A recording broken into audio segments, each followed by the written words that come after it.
நாமக்கல் மாவட்டம் பள்ளிப்பாளையம் அடுத்துள்ள பெரியகாடு பகுதியைச் சேர்ந்தவர் வேலு. இவருடைய மனைவி வாசுகி. இவர் பள்ளிப்பாளையம் திருச்செங்கோடு சாலையில் செயல்படும் தனியார் மருத்துவமனையில் ஊழியராக பணியாற்றி வருகிறார். வீட்டிலிருந்து வேலைக்கு செல்வதற்காக இருசக்கர வாகனத்தை பயன்படுத்தி வந்த நிலையில் எப்போதும் போன்று காலை மருத்துவமனை பணிக்கு வந்த வாசுகி தனது இருசக்கர வாகனத்தை மருத்துவமனையின் பின்புறம் வாகனங்கள் நிறுத்தும் இடத்தில் நிறுத்திவிட்டு வேலைக்கு சென்று விட்டார்.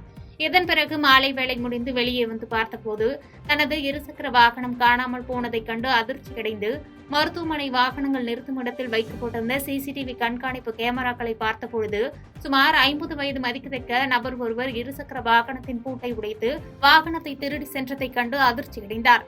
இதுகுறித்து பள்ளிப்பாளையம் காவல் நிலையத்தில் அவர் அளித்த புகாரின் பேரில் பள்ளிப்பாளையம் போலீசார் சிசிடிவி கண்காணிப்பு கேமரா காட்சிகள் அடிப்படையில் விசாரணை மேற்கொண்டு வருகின்றனர்.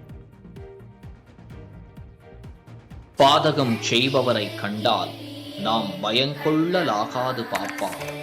மோதி மிதித்து விடு பாப்பா, அவர் முகத்தில் உமிழ்ந்து விடு பாப்பா. அண்மை செய்திகளை உடனுக்குடன் தெரிந்து கொள்ள இணைந்திருங்கள் இயம்நாடு தொலைக்காட்சியுடன்.